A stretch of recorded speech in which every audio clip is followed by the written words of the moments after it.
ఓం శ్రీ గురుభ్యో నమః. నేను మీ దేవిశ్రీ యోగా థెరపిస్ట్. ఈనాటి కార్యక్రమంలో మనం తెలుసుకోబోతున్నాము బ్యాక్ పెయిన్ రిలేటెడ్ యోగాసనాస్ అనేది ఎలా చేసుకోవాలి.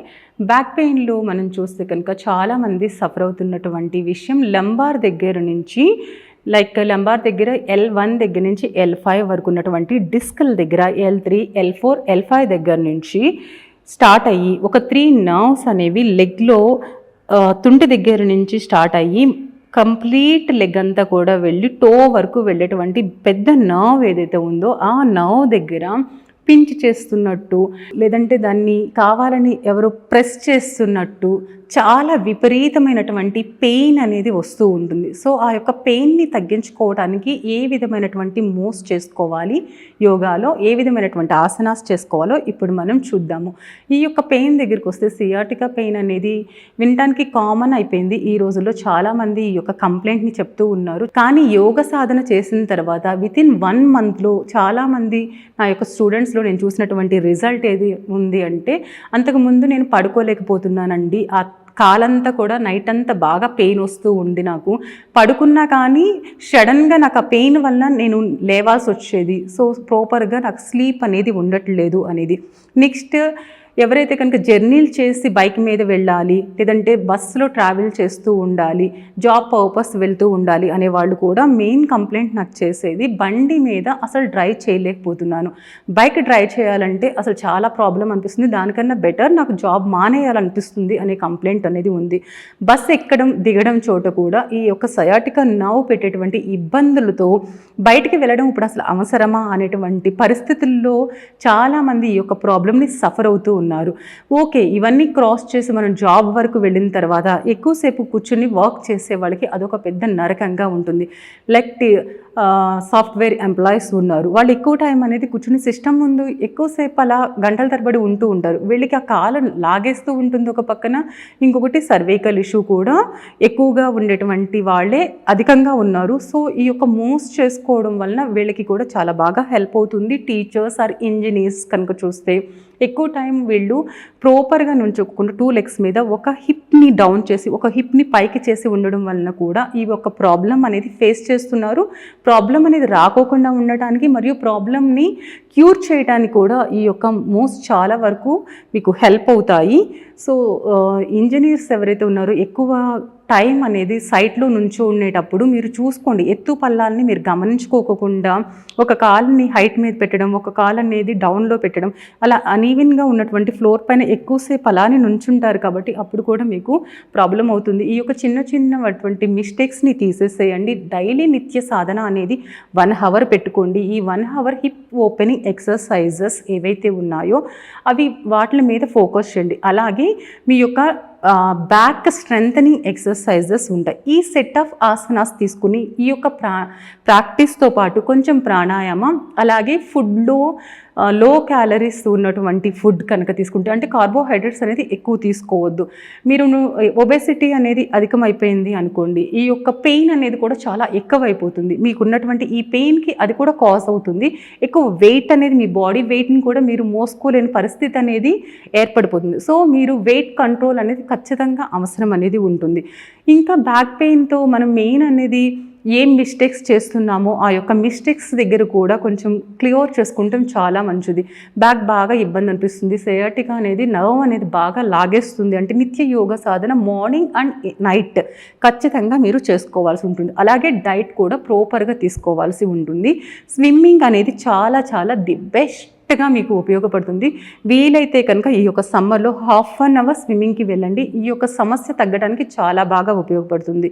నెక్స్ట్ వాకింగ్ అనేది చాలా చాలా ఇంపార్టెంట్, ప్రతి ఒక్కరూ కూడా చేసుకోవాల్సిందే. ఇది మనకి కార్డియో వర్కౌట్ కింద వస్తుంది. అలాగే లెగ్స్ స్ట్రెంథన్ అవ్వడానికి, లెగ్లో ఉన్నటువంటి పెయిన్స్ తగ్గించడానికి కూడా వాకింగ్ అనేది బాగా హెల్ప్ అవుతుంది. సో మీరు వీలైతే బేర్ ఫుట్ వాక్ చేయడానికి, ఇసుకలో నడవడానికి ట్రై చేయండి. లేదంటే చిన్నని రాళ్ళు లాంటివి దొరుకుతూ ఉంటాయి, అవి కూడా మనం ఉన్నటువంటి టెర్రస్ పైన కూడా అరేంజ్ చేసుకుని ఆక్యుప్రెషర్ పాయింట్స్ అనేసి చెప్తాం.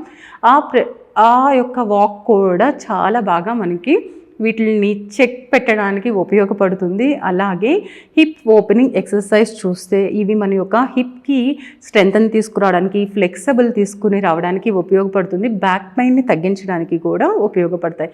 సో ఈ యొక్క హిప్ ఓపెనింగ్ ఎక్సర్సైజెస్ సయాటికాకి సంబంధించినటువంటి యోగాసనాస్ ఎలా చేయాలో ఇప్పుడు మనం తెలుసుకుందాము. ఇప్పుడు మనం చైర్ హెల్ప్తో ఈ యొక్క మూవ్స్ ఎలా చేయాలో చూద్దాము. చైర్ అనేది ఈ విధంగా తీసుకోండి.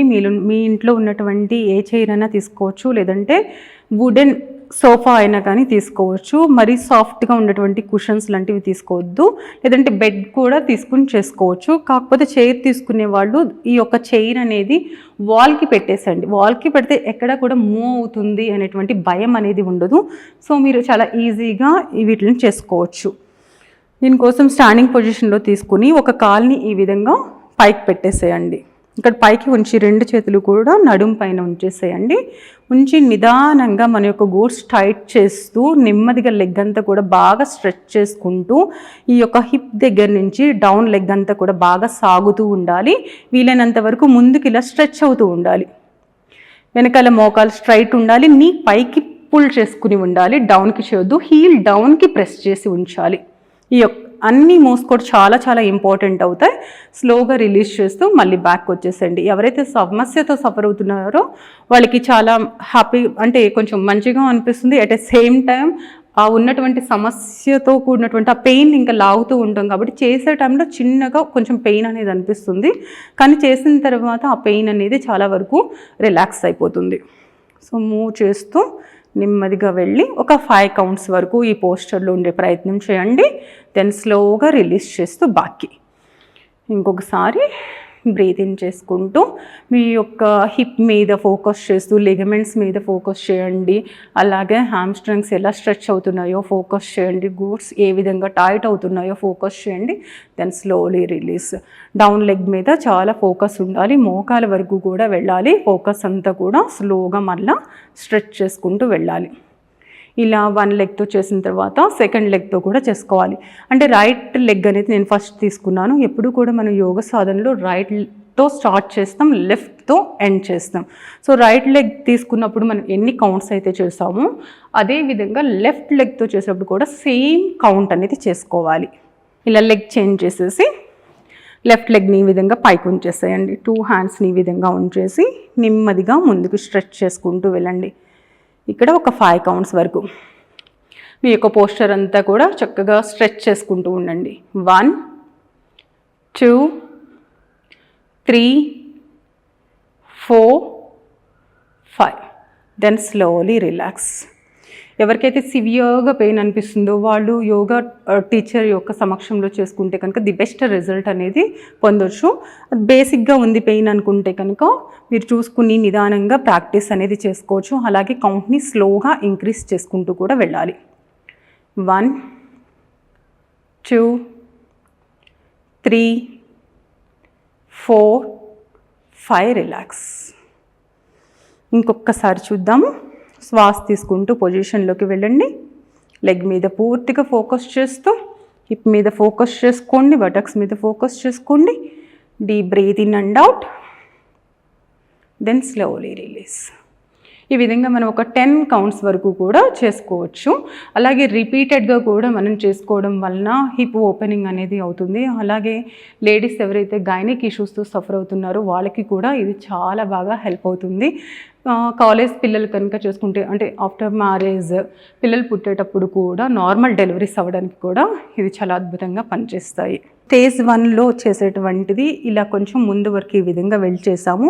ఇది సేమ్లో స్టేజ్ 2 అనేది. దీనిలో ఏం చేస్తామంటే హ్యాండ్స్ని ఇక్కడ ఉంచేసుకోండి. వీలైతే మీ యొక్క పాదాన్ని చైర్కి ముందు వరకు స్ట్రెచ్ చేసి ఉంచుకోండి.